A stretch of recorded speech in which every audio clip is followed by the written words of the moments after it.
Hello everyone, welcome to Parul physics KV. आज इस video में हम वेक्टर्स के एडिशन के बारे में पढ़ेंगे। जो वेक्टर फिजिकल क्वांटिटीज होती हैं उनको हम डायरेक्टली ऐड नहीं कर सकते जैसे हम नॉर्मल एडिशन करते हैं। लेट अस सपोज हमारे पास एक बॉक्स है, इसके ऊपर मैंने दो डायरेक्शन में फोर्स लगाई है। लेट अस सपोज एक डायरेक्शन की फोर्स है 10 न्यूटन और यहाँ पे एक डायरेक्शन की फोर्स है 5 न्यूटन। तो इसका मतलब the net force is not equal to 15 newton. हम इसमें डायरेक्टली एडिशन नहीं कर सकते हैं कि इस बॉक्स के ऊपर नेट फोर्स जो लगेगी वो होगी 15 न्यूटन की। No, we have to follow some special laws for vector addition for this. Before moving on to the laws of vector addition, we need to keep some points in the mind. First point is only same type of vectors can be added. हम velocity vector में acceleration vector add नहीं कर सकते. We have to add velocity vector only to the velocity vector. Velocity vector में velocity vector add कर सकते हैं, force vector में force vector add कर सकते हैं, force vector में velocity vector add नहीं कर सकते हैं. Second point that is to be kept in mind is a vector can be displaced in parallel space but magnitude should be constant. Late us suppose मेरे पास ये vector है ए vector, मैं इसको parallelly कहीं स्पेस में कहीं पर भी डिस्प्लेस कर सकती हूँ। लेट अस सपोज मैं इसे एक जगह से उठा के दूसरी जगह ले गई, मेरा वेक्टर चेंज नहीं होगा। In this case my vector will not change. So a vector can be displaced in parallel space. Parallel space में मैं उसको डिस्प्लेस कर सकती हूँ लेकिन उसका मैग्नीट्यूड चेंज नहीं होना चाहिए। और थर्ड पॉइंट कहता है the result of addition of vectors is known as resultant vector. अगर मेरे पास दो वेक्टर्स हैं, लेट अस सपोज मैं उनको नाम देती हूँ ए वेक्टर और बी वेक्टर, मुझे इन दोनों को ऐड करना है वेक्टोरियली और मेरा जो वेक्टर रिजल्ट आ जाएगा, जो रिजल्ट होगा इस समेशन का, let suppose C vector. So this is the resultant vector. इसको मैं क्या नाम देती हूँ? Resultant vector. Resultant vector is the C vector is the resultant vector of A vector plus B vector. Now let's discuss triangle law of vector addition. हम vectors को add कर सकते हैं through triangle law. Triangle law क्या कहता है? It states that when the two vectors are represented by two sides of a triangle in magnitude and direction is taken in same order, then the third side of triangle will represent resultant vector in magnitude, the direction of which is in opposite order. इसको एक बहुत आसान तरीके से समझते हैं। Late us suppose मेरे पास दो वेक्टर्स हैं ए वेक्टर और बी वेक्टर, मुझे इन दोनों वेक्टर्स को वेक्टोरियली ऐड करना है। तो मैं इस बी वेक्टर के टेल को ए वेक्टर के हेड पे रख दूंगी लाइक दिस। मुझे अलाउड है कि मैं एक वेक्टर को पैरेलल स्पेस में मूव कर सकती हूँ, इसलिए मैं बी वेक्टर को भी आसानी से पैरेलली मूव कर सकती हूँ। Now they seem to be two sides of a triangle. अब मैं इस ट्राइंगल को कंप्लीट कर सकती हूँ like this. तो ये जो मेरी थर्ड साइड आई है रेड कलर से जो मैंने रिप्रेजेंट की है, this is my C vector. ये मैग्नीट्यूड है, जो जितनी इसकी लेंथ है इस लाइन की उतना इस सी वेक्टर का मैग्नीट्यूड है। बट डायरेक्शन किस सेंस में होगी? देखो, हम ए से बी पर गए, बी से हम वापस ऐसे जाएंगे, ये ऑर्डर बन रहा है तो होना तो ऐसे चाहिए, लेकिन ट्राइंगल लॉ के according it has to be opposite order. तो ऑपोजिट ऑर्डर हमारा ये बनता है। तो it means the C vector is my resultant of A vector plus B vector. Here C vector is the resultant vector. Now ये जो resultant vector है, हम इसके लिए डेरिवेशन करेंगे मैग्नीट्यूड और डायरेक्शन की। Will derive the expression for what will be the magnitude of this resultant vector and what will be the direction of this resultant vector. Late us suppose मेरे पास दो vectors हैं p vector और q vector. अगर मैं p vector और q vector को दोनों tell to tell रखती हूँ तो दोनों के बीच में एंगल कितना है? थीटा। नाउ मैंने q को p वेक्टर के हेड पे रखा है, q की टेल को p वेक्टर के हेड पे रखा है। I wish to apply the triangular law of vector addition. Here this r vector will be my resultant vector. So P vector and Q vector are represented by sides AB and BC of triangle ABC. अब हमें C से एक normal drop करना है to the extension of AB। AB को extend करेंगे towards right और वहां से C पर एक नॉर्मल ड्रॉप करेंगे at N। Let us suppose हमारा रिजल्टेंट वेक्टर P वेक्टर से कितना एंगल बनाता है? Alpha. I will name it alpha. Now what is the value of sine theta? इस ट्राइंगल में आप देख सकते हैं कि साइन थीटा की वैल्यू कितनी होगी? Sine theta is perpendicular upon hypotenuse.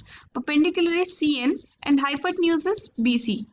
So here I can write CN is equal to BC sin theta, which is equal to Q times sin theta. Now what is the value of cos theta? Cos theta is base upon hypotenuse, which is equal to BN upon BC या CB. It's equal to, इसका मतलब हम लिख सकते हैं that BN is equal to CB sin theta, CB cos theta. तो अब हम पाइथागोरस थ्योरम का यूज करके R की वैल्यू निकाल सकते हैं using this formula. AC square is equal to AN square plus NC square. यहाँ पर AC हमारा रिजल्टेंट वेक्टर है तो मैं R का मैग्नीट्यूड लिख सकती हूँ, R is equal to under root of AN square plus NC square. So it's equal to under root of AB plus BN का whole square plus NC square. Now we know what are the values of BN and NC। AB हमारा P के बराबर है, BN और NC हमारे Q cos theta और sin theta के Q sin theta के बराबर है respectively. Now I will solve this. Simple A plus B का होल स्क्वायर फॉर्मूला लगाएंगे which equal to A square plus B square plus 2AB। नाउ अगर हम इसको सॉल्व करते हैं देन दिस गोज टू 1। ये आइडेंटिटी होती है sin square theta plus cos square theta is equal to 1। So we get the value of resultant vector magnitude as under root of P square plus Q square plus 2PQ cos theta। तो इसका मतलब हमें इस resultant vector का magnitude को तो मिल गया है under root of P square plus Q square plus 2PQ cos theta. अब मुझे इसकी डायरेक्शन भी निकालनी पड़ेगी। इसका मतलब I need to find this angle alpha. तो इसके लिए अगर मैं tan अल्फा लिखती हूँ it's equal to CN upon AN perpendicular upon base. Now perpendicular की वैल्यू कितनी है? CN is equal to Q sine theta और AN हमारा AB प्लस BN के बराबर है। AB की वैल्यू है P और BN की वैल्यू है Q cos theta.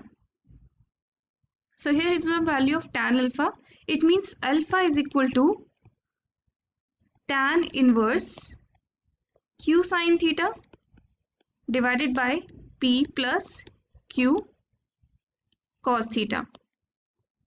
This is the value of angle which the resultant makes with the P vector. So these are the two final expressions that you need to derive in the exam. Now हम इन दो results का use करके तीन special cases discuss करेंगे। पहले case में जब P और Q दोनों पैरेलल हों लाइक दिस। दूसरे केस में जब P और Q एंटी पैरेलल हों, एक की डायरेक्शन टुवर्ड्स लेफ्ट दिख रही है P की तो Q की direction will be towards right. तो ये दोनों एंटी पैरेलल हैं।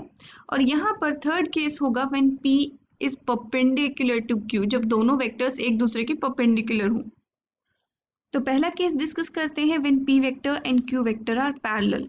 इस केस में आपको साफ दिख रहा है कि थीटा कितना है, इस केस में 0 डिग्री है। इट मीन्स cos थीटा की वैल्यू कितनी होगी? cos 0 will be 1। Now resultant का अगर हम फॉर्मूला लगाएं from this we will get P square plus Q square plus 2PQ। cos 0 is 1। तो इसका मतलब हम इसको लिख सकते हैं P प्लस Q का whole square, since P plus Q का whole square is equal to P square plus Q square plus 2PQ। ये आइडेंटिटी होती है और यहाँ पर स्क्वायर रूट से कैंसिल आउट हो जाएगा। We will get resultant as P plus Q। तो यहाँ पर हमारा जो रिजल्टेंट होगा that will be simply the addition of these two vectors. जब हम सिंपली इन दोनों वेक्टर्स को ऐड कर देंगे we will get the resultant. So this was magnitude. Talking about the direction, अगर हम डायरेक्शन देखें तो alpha is equal to tan inverse P sine theta, sine of 0 degree, theta 0 है तो sine 0 is 0, p into 0 divided by p plus q cos theta is 1. Now this term is 0 and tan of theta is 0, tan of alpha is 0, it means alpha is equal to 0 degree. This is the resultant angle, or we can say the angle which the resultant makes with the vector p vector. Now the second special case is when p vector and q vector are anti-parallel to each other. It means the theta, the angle between them is 180 degree in this case, and we know that cos of 180 is equal to -1 and sin of 180 is equal to 0. अब हम अपने resultant vector का formula लगाएंगे. We will get r is equal to under root of p square plus q square minus 2pq, क्योंकि यहाँ पर cos 180 है तो उसकी वजह से एक माइनस आ जाएगा. And this will be equal to p minus q का whole square. So I can write r is equal to p minus q. This is the value of my resultant vector. तो इसका मतलब मैं q vector को उठाकर अगर displace करती हूँ such that its tail is at the head of p, then this will be my resultant vector. ये जो आएगा डिफरेंस है ये हमारा resultant vector है, इसका magnitude is given by p minus q.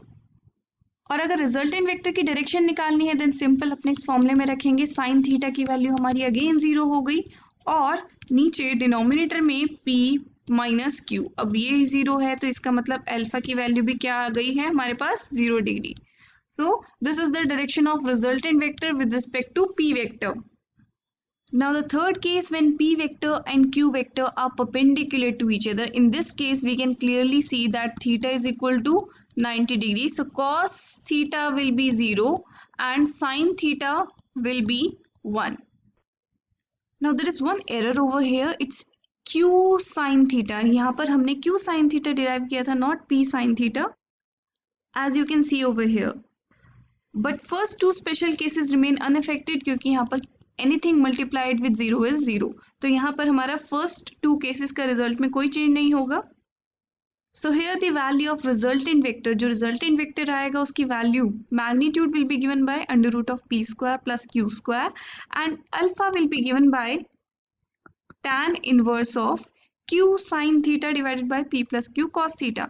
यहाँ पर q sin theta की value है 1 divided by p plus q cos theta की value 0 है, so I can ignore it. So it means this is the value of alpha. This is the angle which the resultant vector makes with the p vector. So this was the Triangle's law of vector addition. हम इसके questions discuss करेंगे जिससे this concept will be more clear to everyone. That's all for now. Have a good day.